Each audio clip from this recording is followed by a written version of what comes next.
Being a dad is one of the great privileges of my life. Give my son a BB gun, and that's just about all the emotional support he needs. My daughter, on the other hand, I've heard people say that there are no differences between male and female. Those people are idiots. I'm a husband. I'm a father of 4. I host a talk show. I give speeches. I write books. I like to make sense of things. But making sense of females is a whole other matter. Even astrophysicist Stephen Hawking, who could come up with a theory on black holes, was completely dumbfounded by women. Women. They are a complete mystery. And now our culture is telling us that the differences between girls and boys don't matter. That if you identify as something, then you are that thing. How do we help our kids make sense of this when they're bombarded with conflicting messages about gender and identity? Forget trying to figure out women. The real question is, what is a woman?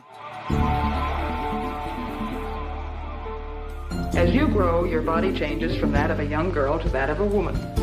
Soon, Molly will be a young woman, having dates, going to dances in lovely romantic dresses. The boy's shoulders are broad and his body muscular, while the girl's body is more curved. I'd like to know more about different kinds of hormones. The presence of these hormones in the blood brings about many changes in the bodies of both boys and girls. Being a woman is one of the things I like best about myself.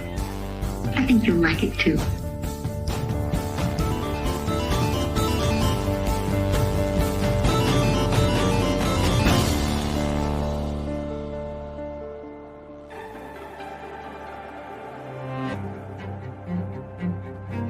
I like to come out here to think. Nature seems to always tell the truth, even when we don't want to hear it. Truth is, I'm not very good at fishing. But what is truth?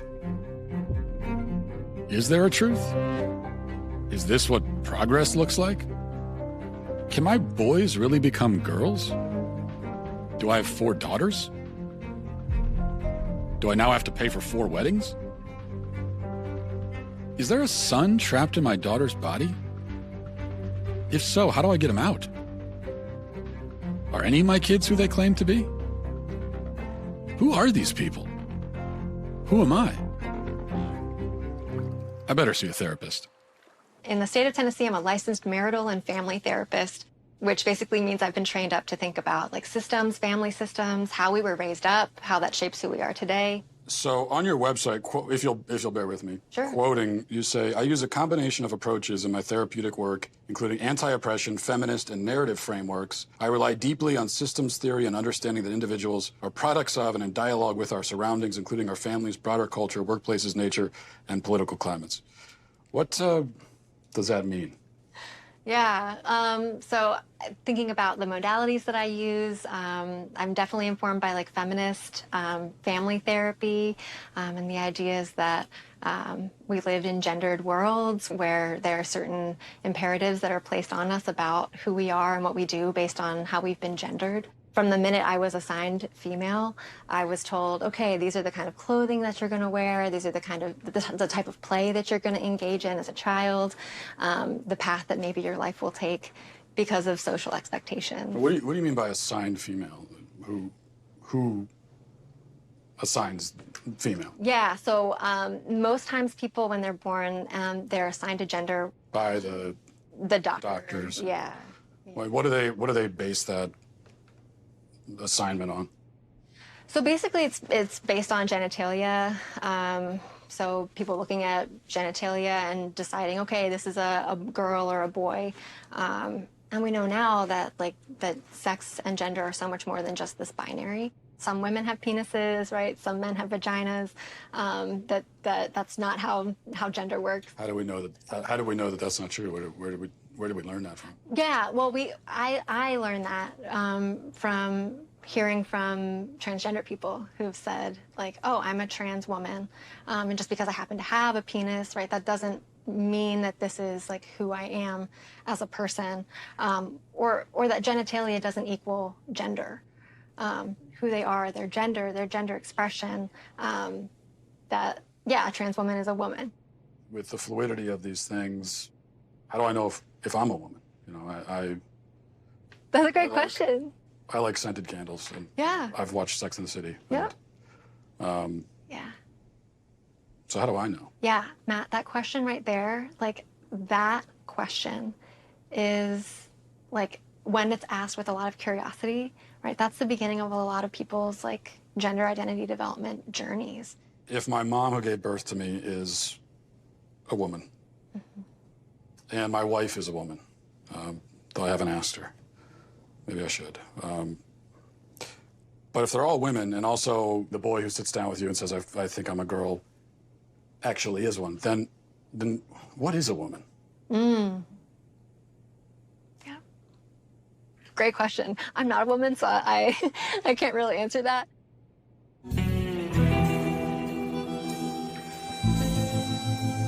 I thought therapy would make me less confused. Am I the only one feeling this way?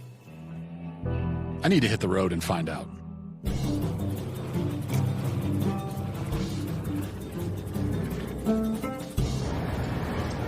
We're talking about gender in society. Let me start with a real basic question. What is a woman?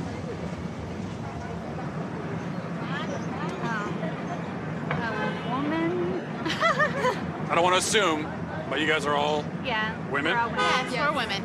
So how would you define it, like in the simplest terms? That is hard. Yeah, it is. It is a stumper. A woman is someone that likes to be pretty and think of themselves as a delicate creature. I'm pretty and delicate. Okay.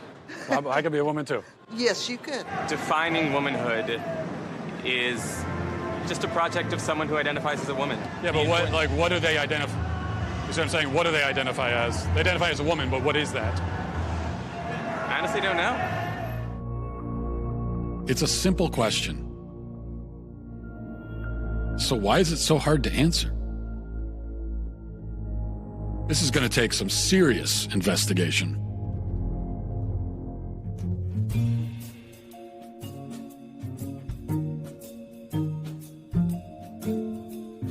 For all of human existence, women were understood to be a certain thing. So what changed? No one can seem to answer the question now. Over 2,000 surgeries and counting, Dr. Marcy Bowers is the nation's preeminent sex change surgeon. Surely someone who does sex change surgeries can answer what a woman is.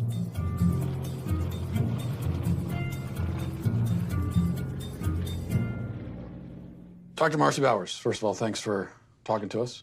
My pleasure. So you're a world-renowned gynecologist and surgeon. You're also a transgender woman.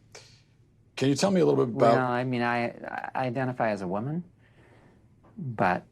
You're a woman, right. I'm a woman with... I mean, that's my life, day to day, but I have a transgender history. So one thing on your website, it says gender-affirmed, GAV, gender-affirming vaginoplasty. What is that exactly? A vaginoplasty is creation of female, a female vagina and vulva. We're altering the physical characteristics of the individual to fit better with a gender identity that is female. This is all constructed from the penis? Yes, that's right. The surgeries are quite refined in the sense that they really, not only do they look like female anatomy, but they also function that way, for the most part. I mean, certainly it's a bit of a Faustian bargain. You know, it's not perfect. Does anyone ever regret their surgeries? Or, well, we know they do, but how often do people regret their surgeries? Well, actually, we don't know that they do. There are legitimate detransitioners, and there are people who truly feel that in their journey, they may have made a mistake. Now, fortunately, this is a really, really uncommon phenomenon. I don't know if you've ever heard of people in the trans-abled community. These are people who are physically able-bodied but feel like they should be disabled or identify as such. For example, a man who has two arms but feels like he should have one. If a man in this kind of marginalized community went to the doctor and said, I want to have my arm cut off, do you think that... That doesn't have anything to do with gender identity. Well, it's someone's Someone's self-identity, how someone identifies? That's someone who has and I'll accept it as a mental diagnosis, a psychiatric condition. I don't even pretend to know what aptomenophilia is all about, but somehow it's the idea that you're fascinated or charmed by having a limb or part of a limb missing. Okay, I would say that's, pardon my non-medical language, kooky. You don't see any? You think this is totally irrelevant?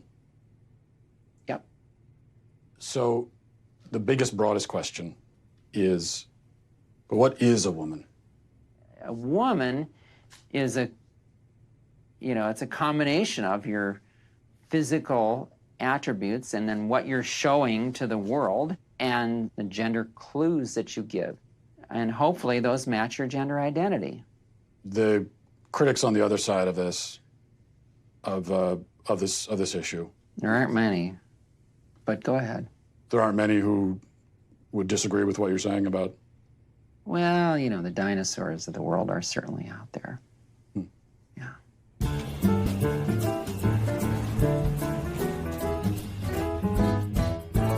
How long have you been running the shop here? 25 years. Wow. Now, you had an incident here a little while ago that went really viral online.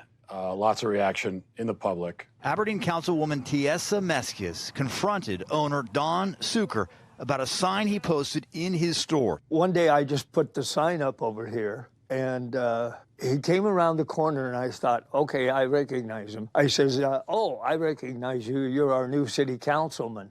He says, no, I'm your new city councilwoman. So it was kind of on from there. You know what? It's bullshit. No, what you're spouting is bullshit. No, it's not. Trans women are women, sir. That sign is bullshit. I've been doing this 25 years. I've never had a problem with anybody, whether they're gay, transsexual, anything. Now, you're saying councilman, this individual was saying, I'm a woman. Right. And you said you're not a woman. How do you know that person's not a woman? How do I know? Yeah. Well, common sense. Trans women are women! Doesn't the science say that if someone identifies as a woman, then they are? No. Now, that's completely bogus. I don't care if you think you're a sheepdog and you come into my store.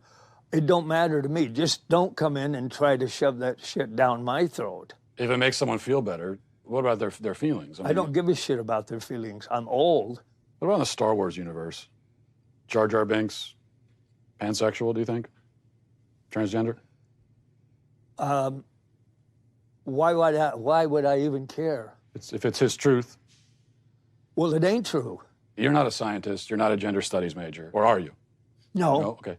How do you know that you're a man? How do I know that I'm a... I guess because I got a dick. Huh. Well, I guess Don isn't overthinking it. He admits he's not a gender studies major. Or at the very least, a doctor. Maybe I should go talk to one.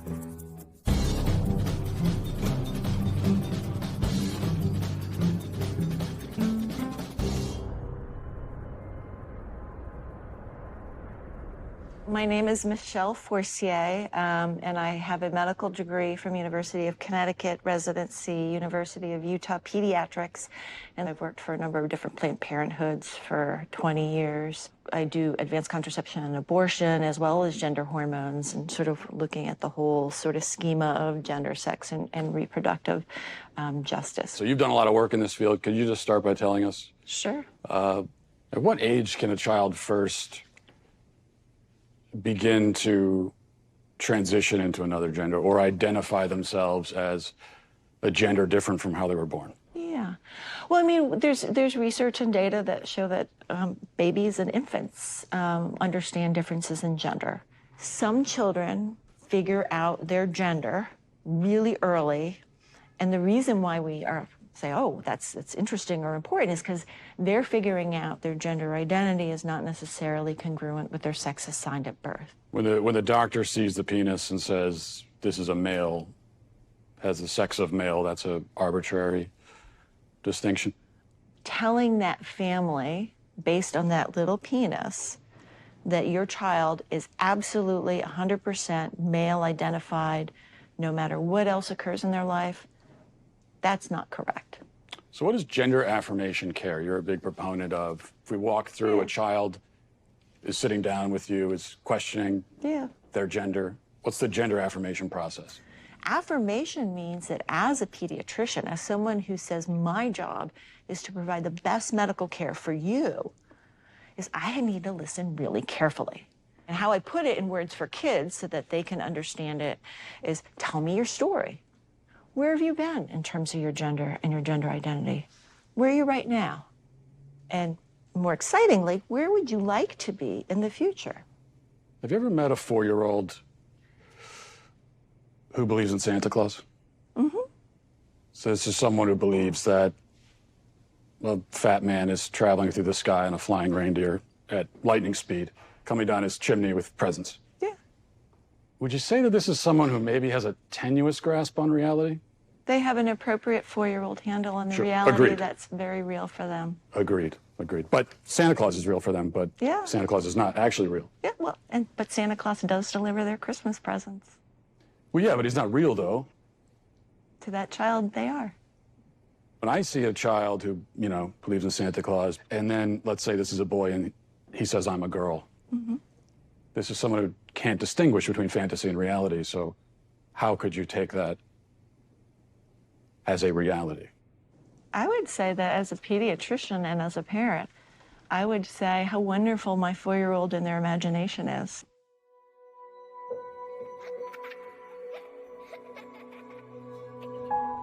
Aren't kids famous for their active imaginations? Should we really let our children define reality? If I say that I feel a certain way, then obviously you can't tell me I don't feel that way. Yeah. But just because I feel that way, does that mean that it's true? I mean, if it's your reality. Yeah, if it's your reality. It's truly like none of my business. So we all have our own Identity. realities? What if I said, I want you to say that it's true that I'm a woman? Would you say that? Okay, you're a woman. I would also say that. If you want. Yeah. I honestly don't care. Like, whatever makes you happy. What's true to you can be false to me. So like, it's like. What if I said that it's true? My truth is that you don't exist. Does that mean you no longer exist? I mean, if that's your truth, sure. I don't, because But you do. Well, I mean, if you're saying that I do, then I do. Well, but even if I said that you don't, you still do, because we're having this conversation. I mean, are we? I think so. I mean, I thought... That's what you think. Well, I should have known it would be hard to define reality in Hollywood. I should probably look to the place where truth is the foremost pursuit. The American University.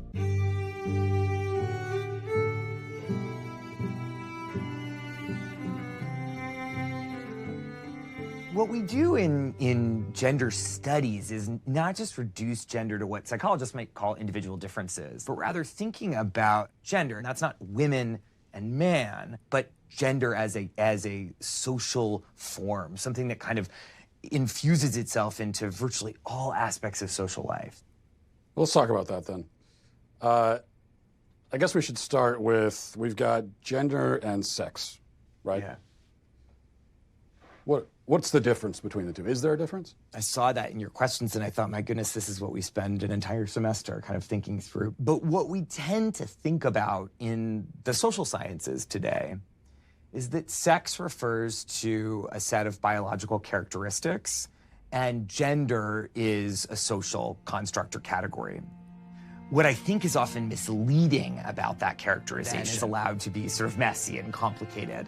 But in that framing, when you split them up into these wholly discrete constructs, studies scholars, and really more specifically people who study gender and sex, we're not talking about sexuality right now. In the kind of academic universe that I travel in is that we see how deeply gendered ideas, cultural ideas about masculinity and femininity, maleness and femaleness, both in humans and in lots of other animals. So are gender and sex two different things, or? Well, I think that they both are And they aren't. I'm comfortable saying that gender and sex are two different constructs, but they're deeply intertwined with each other. We're talking about gender and sex, and there's a lot of controversies there. If we're talking about a trans woman has all of the male physical characteristics, so would that not be a male then? Couldn't we plainly say this person is a male? Well, I guess it's like, why are you asking the question? I think I want to understand sort of why that's so important. So if someone tells Just you... to sort of understand reality, you know? Well, I mean, I think when someone tells you who they are, you should believe them. So if a person says that they're a woman or they're a man, then that's them telling you their gender is. I'm not so sure what social interactions would have to do with maleness or femaleness that would be... I'm not even talking about social context. I'm just trying to start by getting to the truth, you know? Yeah, I mean, I'm really uncomfortable with that language of like getting to the truth. Again, in social life... Why is that uncomfortable? Because it sounds actually deeply transphobic to me. And if you keep probing, we're going to stop the interview. If I probe about what the truth is? You keep invoking the word truth, which is condescending and rude. I'm saying to you... How is the word truth condescending and rude? Why don't you tell me what your truth is, and you're walking on 30 seconds more of thin ice before I get up. What my truth is? Well, I don't think I really have a truth. I think that there's just the truth, like the reality. And so we should begin by trying to figure out what the reality is. Uh-huh. And why are you concerned with when someone else tells you that they're a man, or even if they use the word male, why are you concerned with not believing them? Well, you keep bringing it back to, you know, how do you respond in a social situation? But, that's what I do. I'm a social scientist. Well, right, but we're in a university. This is a place of understanding truth, isn't it? Or absolutely, we pursue truth, and I'm a social scientist, and that's what I do. But you just said the truth is transphobic. That you would say, if you're saying the truth is that I get to say, you're not a man, show me your genitalia, that's transphobic. No, I don't want to see anybody's genitalia. I just mean someone can make a statement about themselves that could be untrue. Like, for example, if I were to say that I'm a black man, would you accept that, or would you be skeptical? Are you black? Are you African American? Are you biracial? I don't think so. Okay, well, you don't look that, and I don't think it doesn't sound like that's a genuine statement of who you are. Okay, so that's my point. I could make a statement about who I am that's incorrect. Of course, I think it's well established that human beings can lie, yes. Or not even lie. I mean, I could just be mistaken. Yeah. I'm not sure where you're going. I guess this all comes back, it all comes down to really one question. Especially women, gender and sexuality studies. So what is a woman?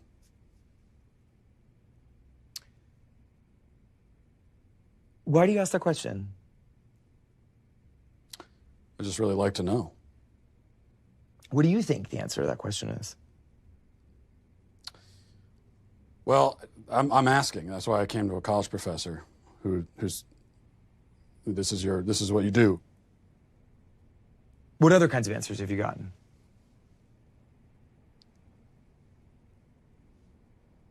A lot of like this, where you're not answering, and I've gotten a lot of that. So I think it's interesting that you say that some of the people you've interviewed have been reluctant to answer it, and I think that has a lot to do with the questions that preceded it, and the way that you've conducted yourself in the interview. How have I conducted myself? How do you think you've conducted yourself? You just really don't want to answer the questions, do you? I came today very willing and enthusiastic about answering questions about women's and gender sexuality studies, which is the work that I do. You wanted to answer questions about women's studies, and so shouldn't the first answer you should be able to provide is what exactly is a woman? Well, for me, it's actually a really simple answer, and that's a person who identifies as a woman. But what are they identifying as? As a woman. But what is that? As a woman. Do you know what a circular definition is? I do. It's sort of like what you're doing right now, where a woman is a woman. Mm-hmm. Well, because you're seeking what we would call in my field of work an essentialist definition of gender. I think it sounds like you would like me to give you a set of biological or cultural characteristics that are associated with one gender or the other. I'm not seeking any type of definition. I'm just seeking a definition. Yeah, and I gave you one. Well, now I can say I've been to college. Glad I didn't pay for it. Is there anyone willing to give me a straight answer? Ideally, somebody with a bunch of medical degrees on the wall. Dr. Grossman, thanks for talking to us. You're a psychiatrist, medical doctor, and you've done a lot of work in child psychiatry. What is transgenderism from a psychiatric standpoint? The best way to approach it is by speaking about gender dysphoria, which is an intense loathing and discomfort with one's biological sex. They exist anywhere between 1 in 30,000 people and 1 in 110,000. It's important to distinguish those people from what's happening much more recently, which is kids that never had any discomfort or dysphoria, as it's now called, with their biological sex. And then quite suddenly, as preteens or as adolescents, they come out and they announce that they are gender fluid, or they start to question their sex. So first, let's define the terms, sex and gender. Yes, please. Sex is biology. Sex is unchanging. It's based on chromosomes. 99.999% of the cells in the body are marked either male or female. Gender, on the other hand, is a perception. It's a feeling. It's a way of identifying. It's an experience. Okay, that's subjective. It sounds like what you're saying is that if a man is male but thinks of himself as a woman, he's not actually a woman? That's correct. Male gametes. That's what makes me male. No, your sperm don't make you male. Then what does? It's a constellation. In reality, in truth, okay? Whose truth are we talking about? The same truth that says we're sitting in this room right now, you and I. No, you're not listening. If I see a chicken laying eggs and I say that's a female chicken laying eggs, did I assign female, or am I just observing a physical reality that's happening in the world? Does a chicken have gender identity? Does a chicken cry? Well, Does a chicken commit suicide? Let's What does that have to do frame with- it, because you're trying A chicken has sex like any biological chicken has organism. an assigned gender, but a chicken doesn't have a gender identity. So we assign female to chickens when they lay eggs? We assume they're female if they lay eggs. Now, I was told that really everyone agrees with the current approach to gender and transitioning kids and all of that. And if you don't agree, that you're a dinosaur and a bigot. So are you a bigoted dinosaur? I'm not bigoted and I'm not a dinosaur.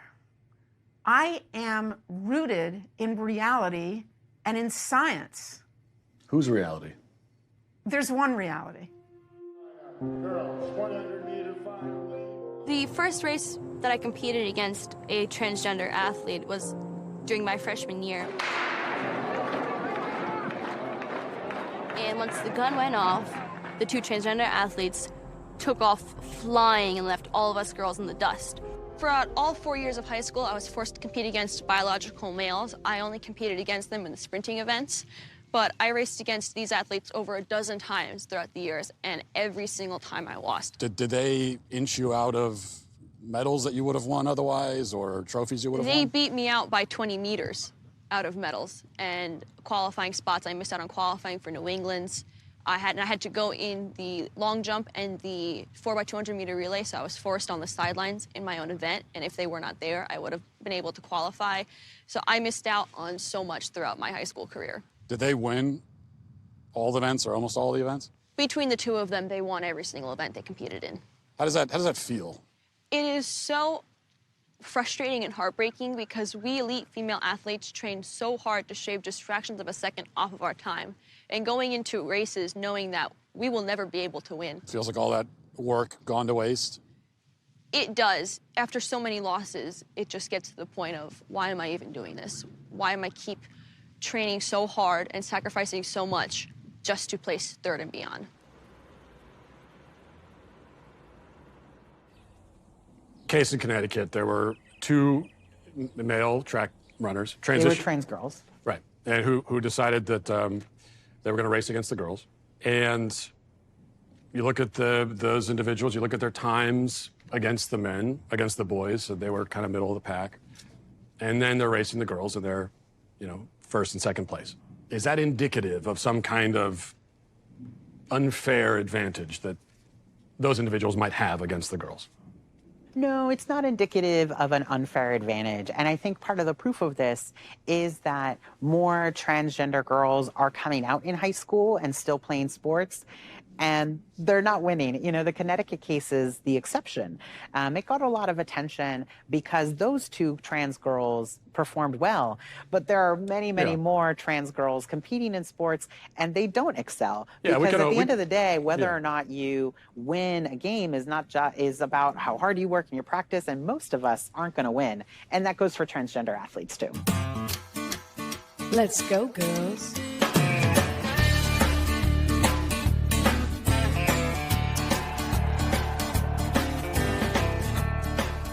The norm is that transgender youth don't win that much in sports games. Alana McLaughlin was very appreciative for Provost to take this fight. I don't know how appreciative it is now, but she got a couple punches in. It is very much the exception when a transgender young person does win. And the tap! And it's because there's not really an advantage to being trans. Only a few people are going to lead the pack. There are some slight differences, but does it translate to a competitive advantage? I think you'd be very hard-pressed to prove that.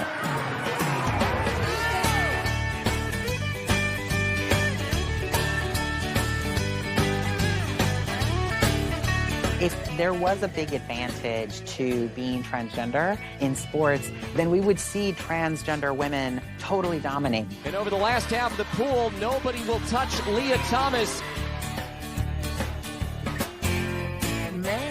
I feel like a woman. Transgender swimmer Leah Thomas breaking barriers and records. But in a new article, Sports Illustrated calls the college senior the most controversial athlete in America. Leah obviously helps us do better, right? Leah's swimming really fast. Leah's performance helps the University of Pennsylvania swim team. The feeling of winning doesn't feel as good anymore because it feels tainted. There was a lot of things you couldn't talk about that were very concerning, like a locker room situation. If you even brought up concerns about it, you were transphobic. If you even bring up the fact that Leah swimming might not be fair, you were immediately shut down as being called a hateful person or transphobic. But there's never any conversation. The coaches don't sit everyone down and acknowledge what everyone's really upset about. So Penn actually brought in people high up in the athletic department to talk to us. They brought in someone from the LGBTQ center. They brought in someone from the psychological services. So you're upset about what's happening, and so you need psychological help. Yeah. And they told us in this meeting, they said, look, we understand there's an array of emotions, but Leah swimming is a non-negotiable. However, we can help you make that okay. That's what we're here for. So you're anonymous for this interview. Why did you decide that you can't have your face out there saying these things? They've made it pretty clear that if you speak up about it and you say anything negative, that your life will be over in some way. You'll be blasted all over the internet as a transphobe if you come out, and then you'll never be able to get a job. Anyone who wants to hire you will look you up and see you're transphobic and your life will be over. Let's say that I identified as a woman tomorrow, and I wanted to go into the same locker room where you are. Should I be allowed to do that? As long as I identify that way? I don't know. I just feel that other women would be uncomfortable by you walking in there. Ella dice que qué tú piensas acerca de que los hombres que son transexuales usen baños de mujeres. ¿Tú crees que está bien? No. Pero dilo. No, porque tienen que ver. controversy at a health club in Koreatown over the issue of gender. That's right. Video of spa goers complaining was posted on social media. I just want to be clear with you. It's okay for a man to go into the women's section, show his penis around the other women, young little girls underage. Your spa, we spa, condone that. Is that what you're saying? Like I asked. It's so he can stay there. He can stay there. What sexual orientation? I see a dick. Police identified the person involved as 52-year-old Darren Morager of Riverside County. Morager, who has been a registered sex offender since 2006, now faces 5 felony counts of indecent exposure. Hello, I'm Congressman Mark Takano. Trans Month of Visibility is a time to recognize the strength, diversity, and resiliency of the transgender community. Together, we can make our country and our world a more accepting place by speaking out against transphobia at the source and supporting the trans community by getting the Equality Act signed into law. Congressman, thank you for being here. Thanks for joining us. You are the first member of Congress who's a member of the LGBT community and also a person of Asian descent. You're also a big proponent of the Equality Act. Yes. What is the Equality Act? If you were to just summarize it very briefly, I know it does a lot. The most simplest way to talk about the Equality Act is that it simply amends the 1964 Civil Rights Act to include sexual orientation and gender identity. So public accommodations is one area. What's a way that someone who's LGBT could be discriminated in public accommodations currently? Currently, public accommodations is the whole area of, hotels and motels and... Bathrooms and sports teams, is that... I say bathrooms, sports teams, athletic events. Let's get into more specific policy issues. There are some women who say, and I've talked to a few who say this, they say, hey, I'd like some privacy in the bathroom. I'd prefer not to encounter naked penises, frankly. They say even that the penis is a telltale sign that someone is a male. I mean, there are people who've kind of really bought into the rumor that only men have penises. How do we account for that? How do you respond to that?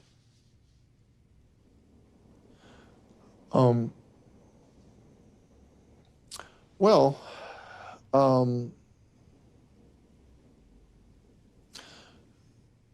what I would say is that most transgender people that I know, and it's a very, I think, distinct minority of people. It is a very, I think, we're talking not about a lot of people. I think a person who wants to use a woman's bathroom, who identifies as transgender, really does think of themselves as a female. So how we go about trying to,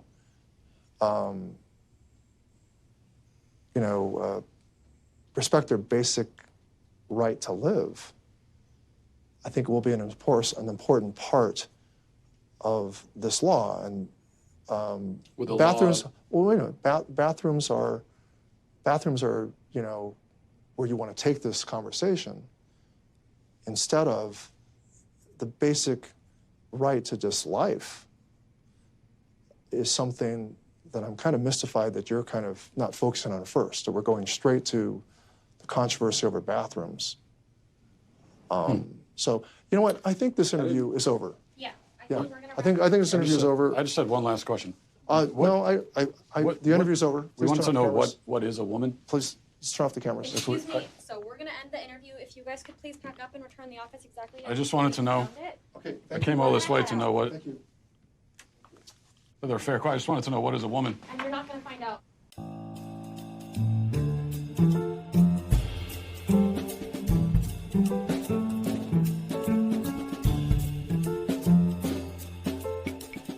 My trip to California isn't providing many answers, but at least I'm making new friends. You worry about kids walking around out here? No, because I raised 2 daughters. They're two of the most well-adjusted adults. They grew up around naked people, and there's been studies that have shown that children raised around non-sexual nudity actually have fewer hang-ups when they're adults. People do have hang-ups. There's a lot of things hanging right now during this conversation. Can anyone be any gender they want to be? Can a man become a woman if he wants to be? I leave that, I mean, what people do, that's personal choice. People can live the life they want to. I'm trying to live the life I want to, an authentic life, and that's why I respect other people's rights and to choose what they want to do. Well, why are you asking a gay man as to what it means to be a woman? You should be asking women what it means to be a woman, especially trans women, what it means to be a woman. I'm asking all kinds of people. Can anyone have an opinion about it? Only people who are women. Gay men don't know nothing about what it means to be a woman. Have you told gay men here in San Francisco that they're not allowed to talk about this? No. But it's not like I come around and say what a gay man is allowed to be. So you're saying if you're not a woman, then you shouldn't have an opinion? Where does a guy get a right to say what a woman is? Women only know what women are. Are you a cat? No. Can you tell me what a cat is?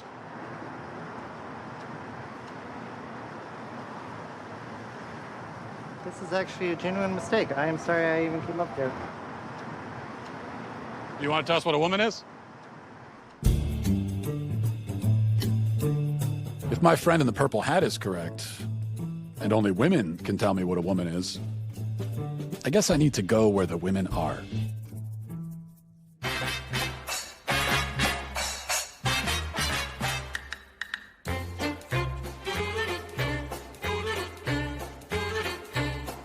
What is a woman? Can you tell me that?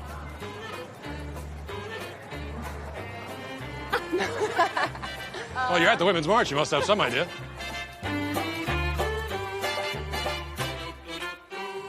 So, I see girls, vagina. Does that mean that they're the only people who can get pregnant? If men could get pregnant, too, I think they'd want the right to choose. But men can get pregnant? We're saying someone who was born as a woman but identifies as a man. Is that a man? Real man. It's a real man? Yeah. So men can get pregnant? Yes, if we're saying yes. If they have the parts to do so. Is it just women that give birth, or is it? Or I guess, yeah. So men can give birth too? Anyone with a vagina. But that could be a man or a woman. Well, I mean, I think that's the whole point, right? That it's fluid. The way that we define these things changes a lot. What are you doing here? I'm asking these questions. Okay. I'm trying to figure out what a woman is. That's why I'm here. And this is the Women's March. I figured this is a good place to find out. I've come all this way to ask that question. Can anyone tell me what a woman is? You are not here for women. We ask you to leave. What is that? How am I harassing? I'm asking a question. Our bodies, our choice. Whose body? Our bodies, our choice. Our bodies, our choice. What is a woman? Can anyone here at the Women's March tell me what a woman is? How about you tell me what a woman is and I'll put a mask on? Sir, tell me what a woman is and I'll put a mask on.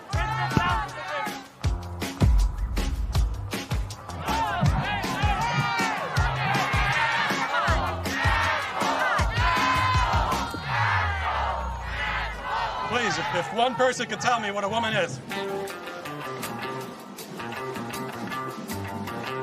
Do you guys know what a woman is by any chance? No idea. I've been all over America. I still can't find an answer. Maybe I'm looking too close to home.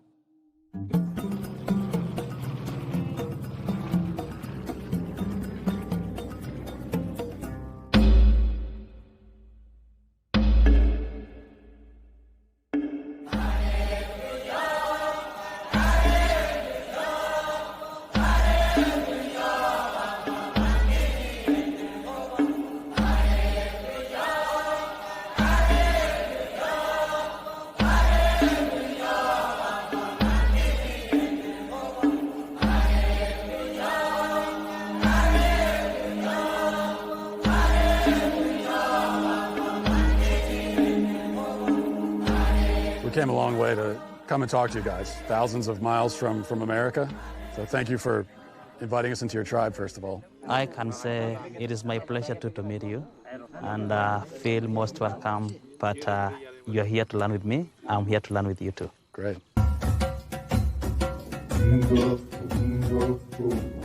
What's the right form here? It's just with the elbow? Yeah. I mean, they're laughing, so I guess it's not good, but I thought it was pretty good. Not good enough to be a man yet in your tribe, but what does a man do? What are his roles within the tribe? At the role of a man, you need to work for your woman. Secondly, to have children. If you have children and you don't have something to feed them, you are not still a man. There you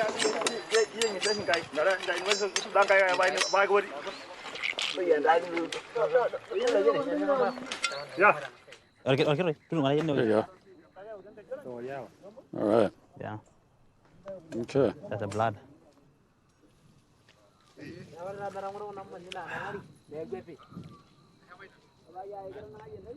was the best raw kidney I've had in my life. What if a man decides that he wants to do the roles of a woman? In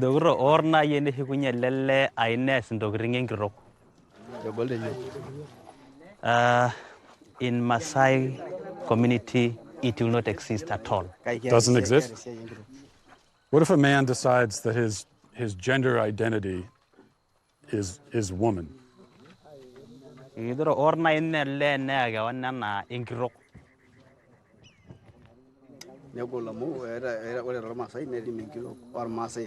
woman has its own duty, and a man has its own duty, and a lady cannot do the duty of a man, and a man cannot do a duty of a woman. Can a man become a woman? No. No? No. What about a transgender? Transgender?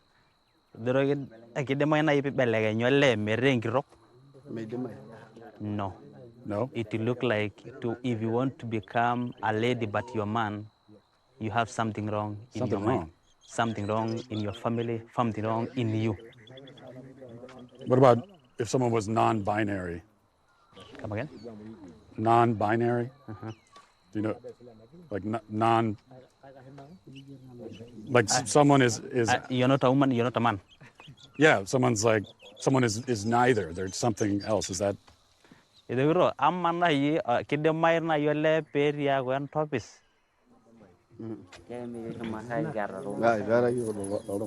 He's saying we have never seen things like those. For a man, he has a penis. For a woman, he has a vagina. So we know this is a lady, this is a man. What if it's a woman with a? What if it's a woman with a penis? Both. Is that?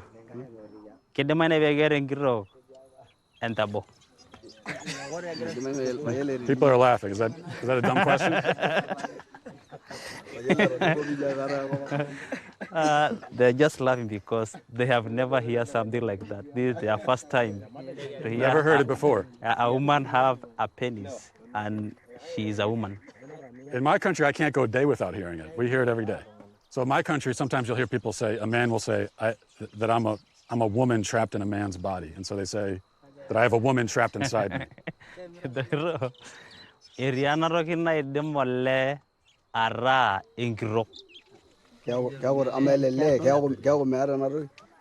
They want to know a woman has the breast. Breast. Yeah. Secondly, she has a vagina. Vagina. And the question is, does this man deliver? Does he deliver babies? No, not as far as I know. The question is, let's say if you want to sleep a woman, definitely you'll do sex. Sex with a woman, yeah. And you the vagina, is it? But for the man, where do you He asked that question. I don't know all the logistics of it. Based on what I'm saying, would you ever want to move to America? They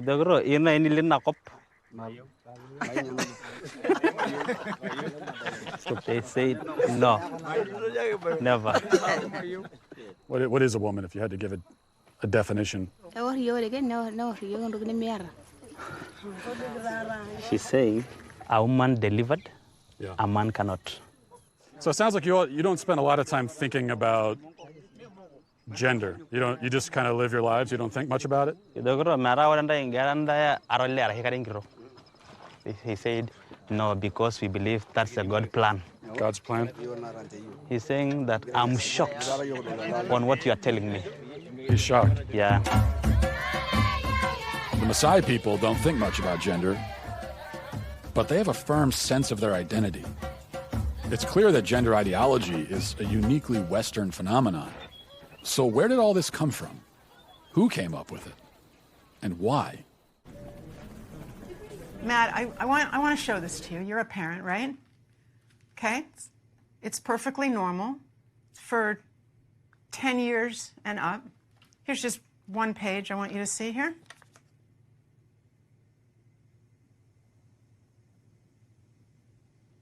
For 10 and up, huh? It's unspeakable what these people have done to our children. When did that start? When was it decided that we need to start teaching kids about this stuff at such a young age? So I'll answer that with one word: Kinsey. Kinsey was a social reformer. He wanted to rid society of Judeo-Christian values when it came to sexuality. And he worked very hard to do that, and I would say he succeeded. Kinsey would be very happy with our culture today. His idea was that children are sexual from birth, that we're all inherently sexual creatures from cradle to grave.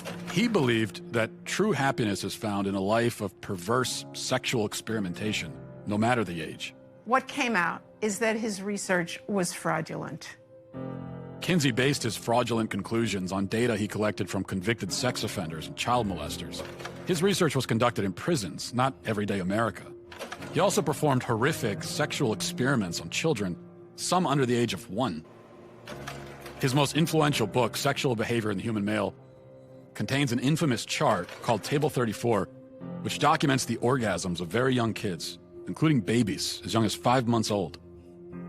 But instead of suffering the consequences for his heinous actions, he was and still is celebrated by academia and Hollywood. His ideas form the foundation for sexual education in public schools today.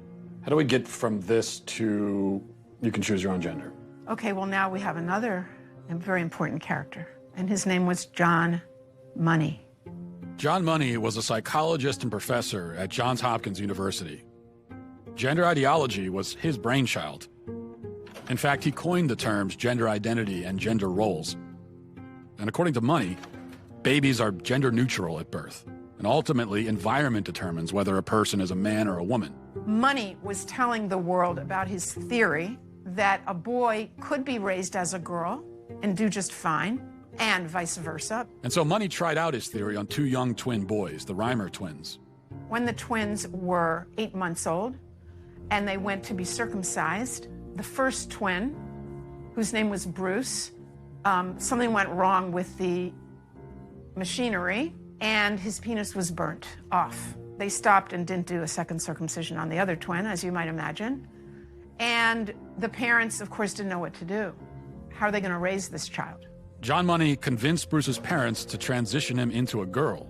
Money also conducted sexually abusive experiments on the twins throughout their childhood, including forcing them to simulate sex acts on each other. He reported up to the age of 10 that this was a complete success. Well, wasn't true. The results were a disaster. Bruce could never fully accept his female identity. Eventually, his parents told him the truth, and he chose to transition back to a boy, taking the name David. As an adult, David spoke out about the abuse and the damage done to him by John Money. The girls would do their things with their Barbies and things like that, and that wouldn't interest me.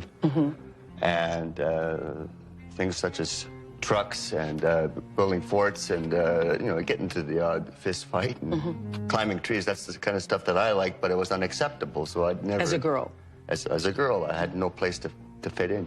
The trauma that he and his brother and his entire family went through left deep scars. His brother died of an overdose when he was 38, and then David committed suicide. There was never a retraction or an apology from John Money. Instead, his ideas were adopted by mainstream psychology, and they form the basis of gender ideology today. Why don't more people know about John Money and Alfred Kinsey? Evidently, there are forces that don't want this information out.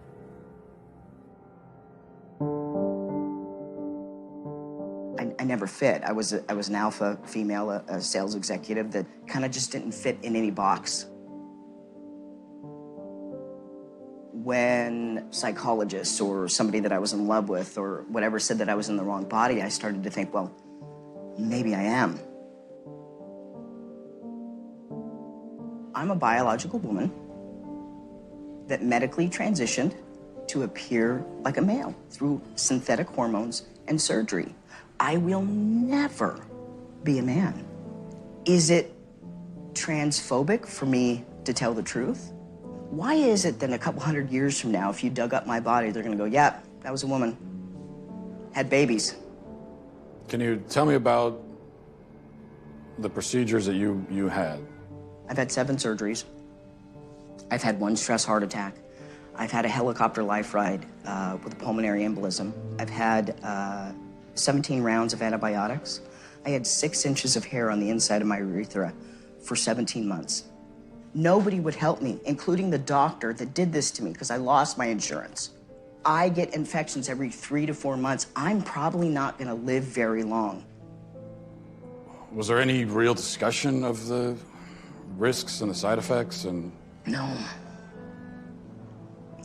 there's not. And I know that people want to think that there is, but there's not. The truth is that medical transition is experimental. We have studies that said that medical transition helps mental health with kids. They've all been retracted, modified, changed. But the only long-term study tells us 7 to 10 years is when transgender people are the most suicidal. After? After surgery. But that's transphobic to say. For the first time in history, a marginalized group has a huge dollar sign on the top of their head. We have 5 children's hospitals in the United States promoting that. And what? That's a phalloplasty. That's a bottom surgery. We have 5 children's hospitals in the United States telling girls that they can be boys at $70,000 a pop in a surgery that has a 67% complication rate. That will kill me from infection that I can't sue on. We're butchering a generation of children because nobody's willing to talk about anything. I have 3 kids. At the age that they're doing this to kids, I'm not transphobic. I love my kids, and I love other people's kids, and you should too. This is wrong on so many levels. Can kids consent? Do you think kids are capable of consenting to this? No, they're not. Being a parent is loving the hell out of your kids and helping them see around corners. What's the youngest patient that you've operated on? The youngest patient I've done vaginoplasty on is age 16. Do you worry that minors just don't understand enough about themselves? They're not neurologically developed enough yet to make permanent life-altering decisions? Absolutely not. A young person's self-perception, one day they may be clear, the next day they may be totally confused and not sure, and you're affirming it with hormones that have never been used in this way in the field of medicine. You're talking about puberty blockers? Blockers and then opposite sex hormones. At what age does the medical transition begin with medication? So medical affirmation begins when the patient says they're ready for it. So that could be a kiddo who is just starting puberty and panicking because they're getting breast buds or their penis is getting bigger and busier, and they're worried about all kinds of masculine changes. And that way, puberty blockers, which are completely reversible and don't have permanent effects, are wonderful because we can put that pause on puberty. Just like if you were listening to music, you put the pause on and we stop the blockers and puberty would go right back to where it was. The next note in the song just delayed that period of time. You can just pause puberty. No, you can't. And then pick it up. No, you can't. In the future. No, you can't. How many studies do they have, long-term studies, on hormone blockers with children? None. I just spoke a month or two ago with a mother whose 14-year-old daughter was put on blockers. They discovered after 2 years, this 14-year-old girl has osteoporosis. That's something that, like, old women get. How can doctors assure parents that a certain medicine is totally safe if, based on what you're saying, they can't possibly know that? How can they be removing the healthy breasts of 15-year-old girls? How can they be sterilizing kids? How can this whole thing be happening, Matt? Every child that they convince is transgender and in need of medical transition, it generates $1.3 million to pharma. And we're believing a pharmaceutical company, Lupron, hormone blockers, reversible, so they say. Well, the truth is that in 2003, Lupron was sued and deemed a criminal enterprise by the US government. They paid the most fine of any pharmaceutical company at that time, $874 million, wrote a check. Is Lupron chemical castration? Yes. We're giving it to pedophiles, aren't we? We're giving it to people that are dying, and we're giving it to kids, telling them that they were born in the wrong body and it's completely safe. One of the drugs used is Lupron, right? Which has actually been used to chemically castrate sex offenders? You know what? I'm not sure that we should continue with this interview because it seems like Why it's is that? going in a particular direction. Well, you're a medical professional. I am a medical professional. So you don't want to talk about the drugs that you give to kids, or? Again, I'm a physician and I use medication. You're choosing exploitive words. Drugs I give to kids. I'm choosing a chemical word that was castration. in a dictionary. That's not a correct term for puberty blocking. I mean, I could like look it up on my phone, but I'm pretty sure if I looked it up, like, You can look it up on your phone. it says medical definition: the administration of a drug to bring about a marked reduction in the body's production of androgens and especially testosterone. And I'm saying, as a pediatrician who takes care of hundreds of these kids, when you use that terminology, you are being malignant and harmful. I mean, there are some who would say that giving chemical castration drugs to kids is malignant and harmful. It's about the context of caring for a child and seeing the suffering that kids can have that have not been in affirmative home situations. What do you say to the claim that, well, we have to do this for these kids because if we don't, they'll kill themselves. They'll resort to drugs and self-harm. A lot of them were hurting themselves. A lot of them were suicidal before they even discovered gender. That is never part of the discussion. And they say, what would you rather have? A living daughter or a dead son? If this is what the professionals are saying, it's terrible emotional blackmail. Hello? Hey, is this? This is, yes. Hey, it's Matt Walsh. Where are you right now? I'm in Vancouver, British Columbia, Canada right now. Are you able to leave? I'm not able to leave BC. I can't even go to another province in Canada right now. And it's because I'm technically out on bail. What happened exactly?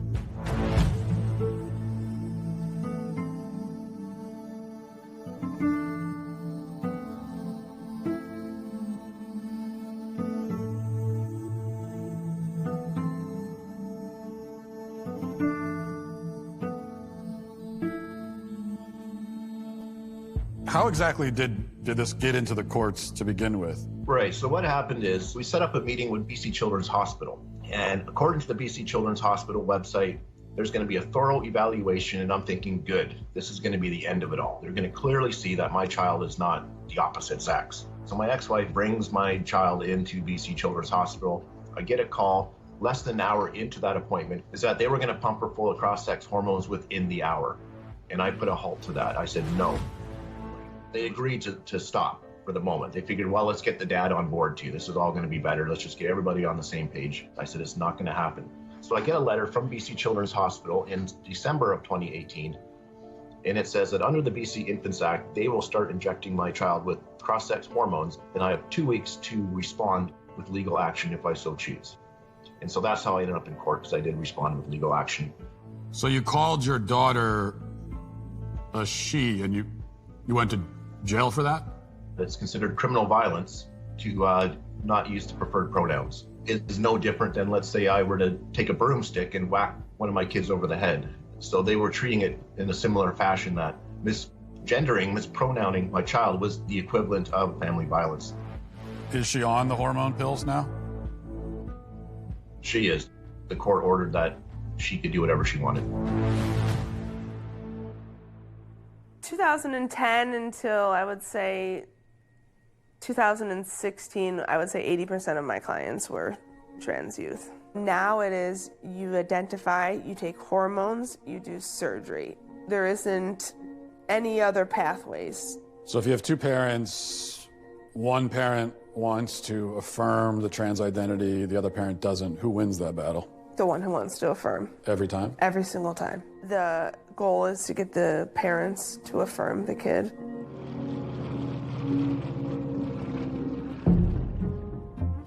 There's no such thing as a gender-affirming therapist. That's a contradiction in terms. Why? Because you don't affirm if you're a therapist. It's not your business to affirm. You come to see me because there's something wrong. Maybe you come to see me because a destructive element of you is wreaking havoc in your life. I'm on the side of the part of you that wants to aim up, man. That's what I'm on the side of. Okay, now I don't know what that means in your case, but we're going to talk about it. Am I going to affirm what you think? No, it's not up to me to affirm it. You don't get a casual pat on the back from a therapist for your pre-existing axiomatic conclusions. That's not therapy. That's a rubber stamp. Is anybody at any point explaining to these kids the real long-term consequences of hormones and puberty blockers? I don't think they're explaining it to the kids. So that has frightened me, that it's become, that we're even talking to the kids about it at 10. We're presenting it in schools. So this generation, they're the lab rats. Biological sex, binary. It's been binary for like 100 million years, longer than that. Temperament is not binary, temperament or personality. So it's gender. Temperament is gender? Well, gender is not a good word because it's vague and it isn't measurable. So do we need it? Why can't we just say temperament? What do we even need the word gender for? Well, I don't need it. Yeah. But what I would say is that people who talk about the diversity in gender are actually talking about diversity in personality and temperament, but they don't know it. You can have a masculine temperament if you're a woman. Maybe 1 in 10 women have the average temperament of a man. And you can have feminine men temperamentally. And it's not that uncommon because the differences between men and women temperamentally aren't that great. There are masculine girls. There are feminine boys. What are we going to do about that? Carve them up? You, as someone who started your professional life, you know, transgender care. Yeah. Now you're sitting here talking to me. And I'm a dangerous man, I've been told. Mm-hmm. Are you worried about reprisals? Are you worried about how this is going to play among your professional peers? I am worried that I can't have conversations with any other peers. I don't know any other peer that will speak to me around these things that question it. I just don't think developmentally this is helpful to our children. You step wrong as a therapist, you say the wrong thing once and like your bloody career is over. And now it's the same with physicians. How's that going to work?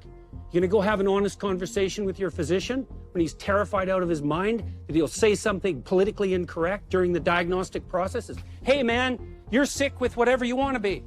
See you later. You want a prescription for something?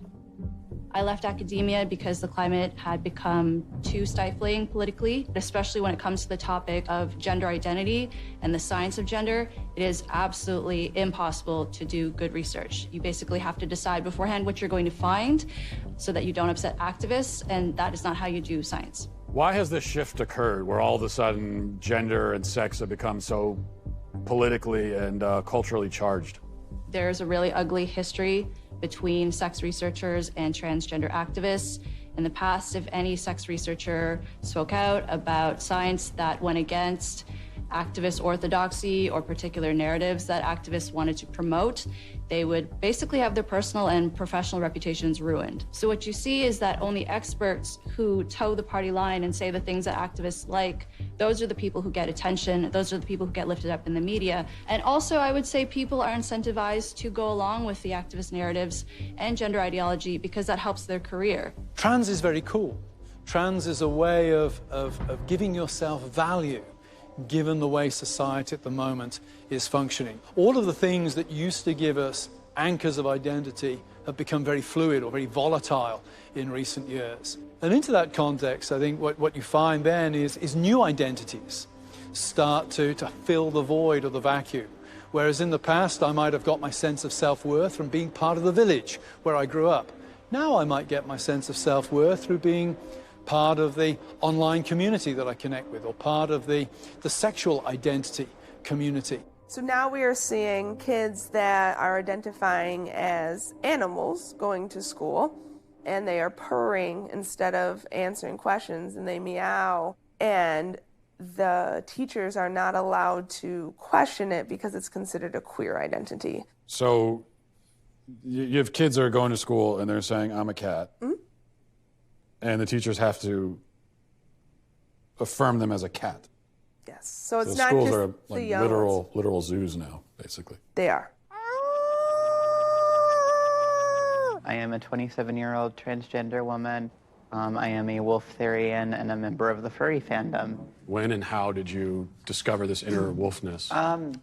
Probably around age 10 or 11. I was watching an anime about wolves and see the wolf running across the screen, and I'm somehow just intrinsically like, oh, that's me. Have you spent any time around biological wolves? Yes. That sounds dangerous also. What context are you? So I was a volunteer with a preserve, and I've also visited many wolf preserves. Are you able to communicate with the wolves? Am I going to have a conversation with a wolf in the way that I'm communicating you and I? Obviously not. Am I going to read their body language, respond appropriately to their behaviors and their nonverbal cues? Yes. Would you be able to give us an example of this wolf communication? No. I'm not comfortable doing so. Okay, all right. How exactly have these ideas become so pervasive? First of all, I think we need to remember that in the West, at least, we have it drilled into our minds from childhood onwards that personal happiness is the key to individual flourishing. Secondly, we think of ourselves in psychological terms. I am my feelings. And in order for me to be happy, I have to be able to express my feelings. I have to be outwardly that which I feel myself to be inwardly. Thirdly, we're taught that interfering with somebody else's happiness is very bad. We need to acknowledge that there are powerful lobby groups, powerful cultural and political lobby groups driving this thing. Hollywood is pressing LGBTQ+ matters in so many movies. We're seeing it in the way Amazon sets up its algorithms. There are all kinds of factors in society that are pushing what would really be numerically a fairly minority interest into being one of the main political focal points of this generation. After my operation, I will be a woman. Why can't she just be a lesbian? Because she's not a lesbian, Mom. She's a boy. Because I was born in a girl's body. Can I ask you a question? Why don't you kiss me? The whole idea of social contagion, that there could be something in one's social environment that could play some role in somebody coming out identifying as trans, would you say that that is definitely part of your story? When I look back, I don't think I would have ever even considered seeing myself as a boy without these social aspects, especially if I hadn't joined these online communities. I identify as non-binary. I'll officially be changing my pronouns to they, them. My pronouns are he, him, and demon, self. I've been going by they, them pronouns for 4 years now. I'm pretty comfortable with it. I use they, them pronouns. There was literally a period of a few weeks to a few months. I started out as an ally, and then eventually I was starting to identify as transgender. We are trans models. So they go on the internet and they're told that all of their problems will be solved if they become a man. Kids are being taught you might feel like you're a boy, even if you have a vagina and you're a girl. You are what you feel you are. Some people are girls, some are boys, some are both, some are neither. Gender is all about how we feel on the inside and how we express ourselves. Ah, the gender fluid teacher. What do I go by in the classroom? I go by Teacher Fambrini. As a queer and trans teacher, my agenda is to show little boys that they don't have to be like as stereotypically masculine, that they can like paint their nails and wear earrings and like still be a guy and like it can be cool. So you worry that there could be a sort of social contagion element of this? A teeny tiny bit, maybe. Looking back on it, it was the same pattern, just kids who were really struggling, kids who were very alone and isolated. They have anxiety. They don't fit in with their peers. They don't know where they belong. Maybe they didn't have a welcoming family life. They just got caught up in these communities online. Then they discover, hey, there's this group of people, and they also don't fit in. They're different. They're not sure who they are. Gee, that's where I fit in. Today is the day before my top surgery. I am waking up tomorrow at 5 a.m. to have a subcutaneous mastectomy. We're telling children when they haven't fully developed that all you have to do is medically transition and you fit in. I was one of those kids. It got me at 42. Your child doesn't have a chance. Trans rights. This is only going in one direction. You will respect us. As parents come to understand more about gender identity, kids are coming out at younger ages. It's exciting. And you know who gets it right? Is this next generation. The next generation who's already telling us that our antiquated ideas of things have to be a certain way just don't apply to them. They're rejecting a lot of our social mores. They're tweaking the system. I just don't think it's realistic to put this decision on them that is basically saying, are you okay with the risk of permanent health effects that you can never ever reverse? How can you ask that of such a small child? I'm a physician and I use medication. Certainly it's a bit of a Faustian bargain. Puberty blockers, which are completely reversible. You keep invoking the word truth, which is condescending and rude. Some women have penises, right? Some men have vaginas. Does a chicken cry? Does a chicken commit suicide? I'm not a woman, so I can't really answer that. I guess because I got a dick.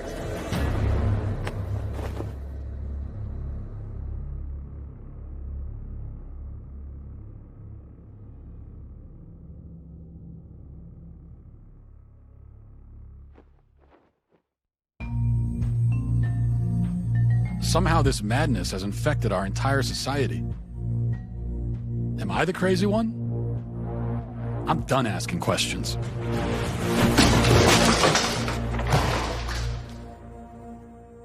Tanner Cross is on administrative leave for what he said about gender identity. He said he would not call a student who's transgender by their preferred pronoun. I can't lie to children, and I got to also represent a whole community that believes in biological facts and scientific facts. And I can't do that to kids. You get into teaching because you love kids. This policy started coming into play, and I was like, wait a minute, it's causing me, I'm gonna have to lie to my kids, the ones I've always wanted to protect. Do we have assaults in our bathrooms or our locker rooms regularly? To my knowledge, we don't have any records of assaults occurring in our restroom.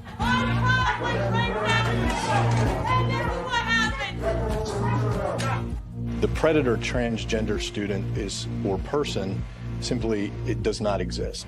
The Virginia Department of Education says it is now reviewing whether the Loudoun County School District has properly reported cases of sexual assault. This comes after a 15-year-old was charged on 2 separate occasions for assaulting 2 different students at different schools. Dozens rallying tonight in Loudoun County to protest the school's policies. So that includes limiting who can talk during public comment portions of board meetings.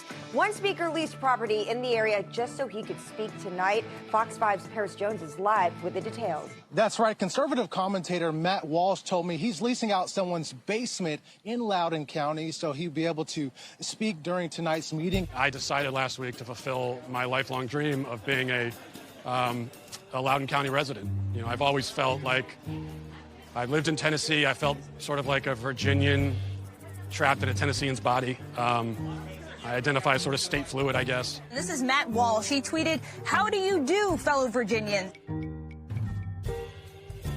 Now I just got to explain to my wife and kids that we're going to be staying in someone's basement.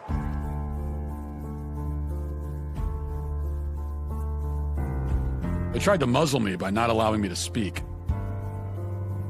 And when that didn't work, they tried to muzzle me with a mask. I would thank you all for allowing me to speak to you tonight, but you tried not to allow it, yet here I am. Now, you only give us 60 seconds, so let me get to the point. You are all child abusers. You prey upon impressionable children and indoctrinate them into your insane ideological cult, a cult which holds many fanatical views, but none so deranged as the idea that boys are girls and girls are boys. By imposing this vile nonsense on students to the point even of forcing young girls to share locker rooms with boys, you deprive these kids of safety and privacy and something more fundamental too, which is truth. If education is not grounded in truth, then it is worthless. Worse, it is poison. You are poison. You are predators. I can see why you try to stop us from speaking. You know that your ideas are indefensible. You silence the opposing side because you have no argument. You can only hide under your beds like pathetic little gutless cowards hoping we shut up and go away, but we won't. I promise you that.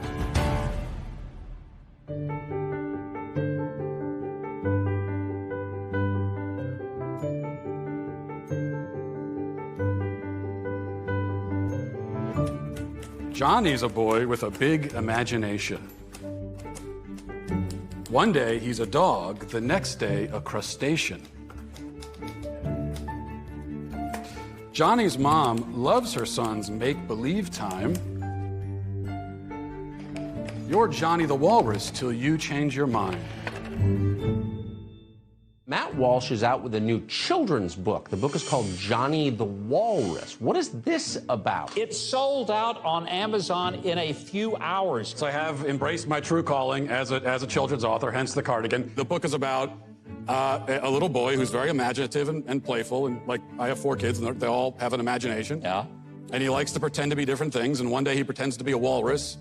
And unfortunately, his mother is very progressive and thus confused, and so she's convinced by the internet and by society that if your child is identifying as something, then he really is that thing. And so she tries to raise her child as a walrus, as a sort of trans walrus, respecting his self-identity. One morning, he came downstairs barking and clapping, wood spoons for tusks and sock fins a-flapping. He had spoons in his mouth. He was pretending to be a walrus. I'm Johnny the Walrus, he said with a roar. Johnny the Walrus.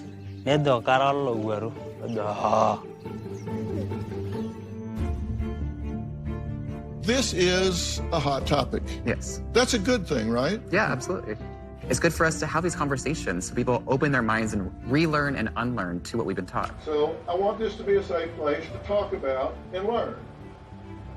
As you can see, there's an ongoing evolution of language and how people can identify. My next guest, author and conservative host of Daily Wire's The Matt Walsh Show, talking about his recently published children's book that has since been removed online by a popular large retail chain. Now, Matt says gender is not a social construct, but rooted firmly in biology. True? True. As human beings, we have a sex, male or female, but as a biological scientific fact. Now, gender is a linguistic term. Words have gender. People don't. You can have whatever self-perception you want, but you can't expect me to take part in that self-perception or to take part in this kind of charade, this theatrical production. You don't get your own pronouns, just like you don't get your own prepositions or your own adjectives. You know, it's like if I were to tell you, my adjectives are handsome and brilliant, and no matter whatever you're talking about me, you have to describe me as handsome and brilliant because that's how I identify. So you think it's a delusion? Well, this is one of the problems with this left-wing gender ideology, is that no one who espouses it can even tell you what these words mean. It's like, what is a woman? Well, can you tell me what a woman is? No, I can't. Womanhood is something that is an umbrella term. It includes people who... That describes what? People who identify as a woman. What is that? Was to each their own. Okay. Each woman, each man, each person is going to have a different relation with their own gender identity and define it differently. So you want to reduce problem. women, you want to reduce men down to maybe just their genetics, our genitals, our chromosomes, right? That's what you're saying. What you want to do is, that's what you want to do is appropriate women. You want to appropriate womanhood. Okay. And turn it into basically a costume that could be worn. Joining us on stage is Dr. Susie Denbo, Associate Professor at Kent State University. Dr. Denbo, how do you feel those who oppose using pronouns are taking the wrong approach in this conversation? There's the extreme approach that you are admittedly taking. And then there's also just ordinary people that might not be comfortable with the language change. She began by saying that my view is extreme. Okay, so the view that every single person on Earth has held up until 15 seconds ago is extreme. They are conflating gender and sex because on one hand they say, well, you got your biological sex, but then your gender is whatever social construct. But then they turn around and say that trans women are women. So a man who identifies with the gender, the social construct of womanhood, actually is a woman. Part of me wants to ask why you care so much, because it's really not that big of a deal. Oh, yeah. Can I answer that? I care about the truth. So basic truth matters. I want to live in a society where people care about the truth. I care about children, and these insane ideas about gender are being foisted on kids, and that bothers me quite a bit.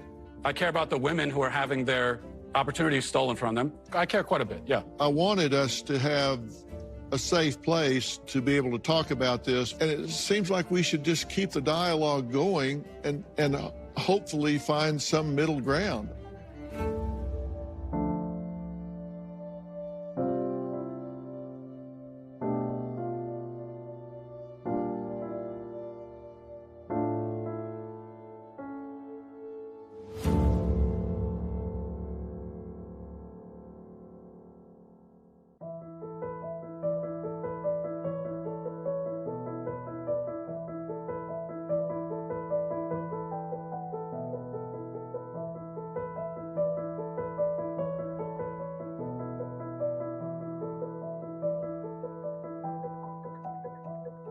What do you say to parents? A parent comes to you and says, my 8-year-old son is telling me he's a girl. Yeah, great. You're going to have them do an experimental procedure that creates the most suicidal ideation of any other population 7 to 10 years after, transition. And here's what I tell parents.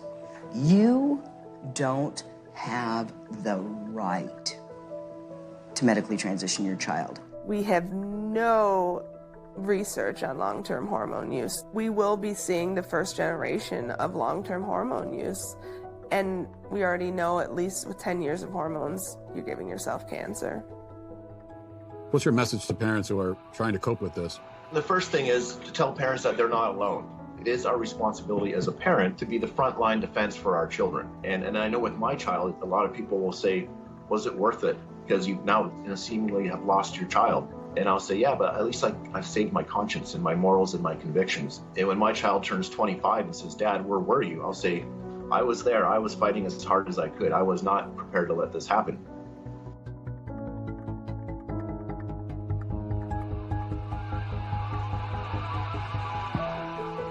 Does this really matter is another question. So, matters for those who are getting double mastectomies when they're 16. Why should we care if we live in a society where gender is fluid? Well, I cared because my government decided that I had to call people by the terms that they designated, or I'd be subject to legal penalties. It's like, no, I'm not doing that. I don't care what your reason is. You don't get control of my tongue. We live in a climate now in which no one seems to care about the safety of women and girls who are going through a very developmentally challenging time in their lives. They may not want to share spaces with their male peers. I would not be surprised in a few years, there will no longer be women's sports. It will literally be men's sports and transgender sports. The question being asked by the trans person is a legitimate one. How can I be happy? the answer being given by having my body transformed to look like the other gender, by having myself pumped full of hormones, clearly isn't working. And we have to find a better and the more humane way of dealing with individuals who are struggling with gender dysphoria.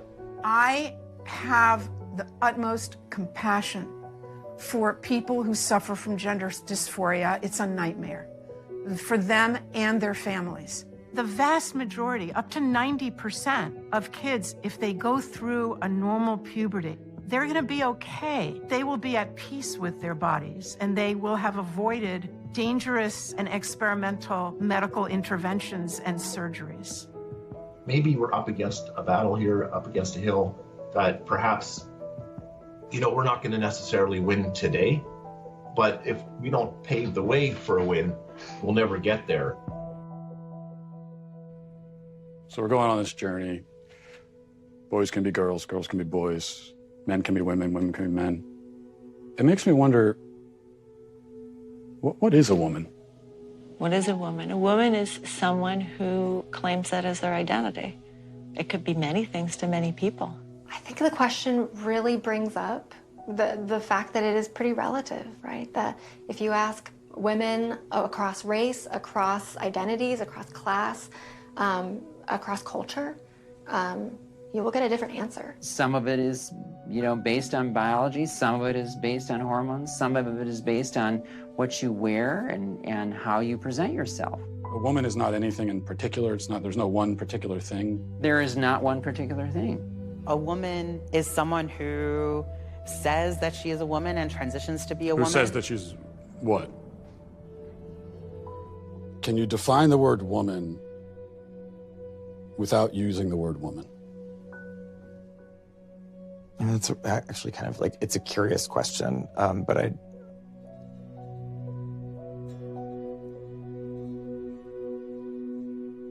We've been journeying across the country asking people this question, and almost nobody can answer it. What is a woman? What is a woman? Marry one and find out. So I should go home and ask my wife, I guess. Yeah.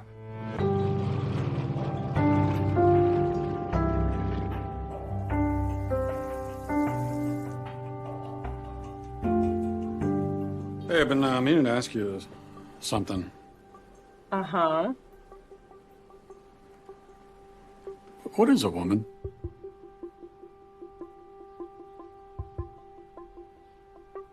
An adult human female who needs help opening this.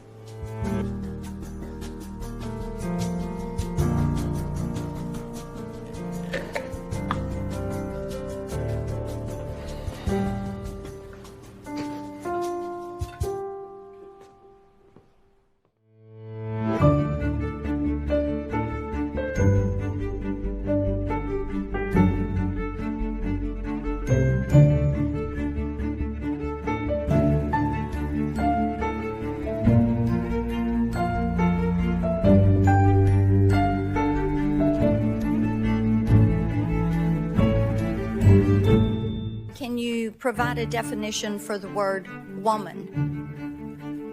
Can I provide a definition? No. Yeah. I can't. You can't?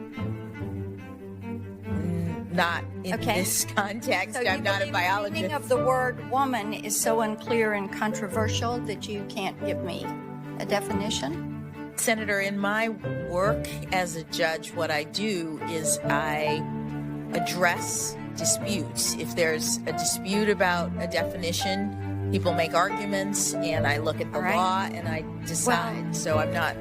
The fact that you can't give me a straight answer about something as fundamental as what a woman is underscores the dangers of the kind of progressive education that we are hearing about. Just last week, an entire generation of young girls watched as our taxpayer-funded institutions permitted a biological man to compete and beat a biological woman in the NCAA swimming championships. What message do you think this sends to girls who aspire to compete and win in sports at the highest levels? Senator, I'm not sure what message that sends. If you're asking me about the legal issues related to it, those are topics that are being hotly discussed, as you say, and could come to the court.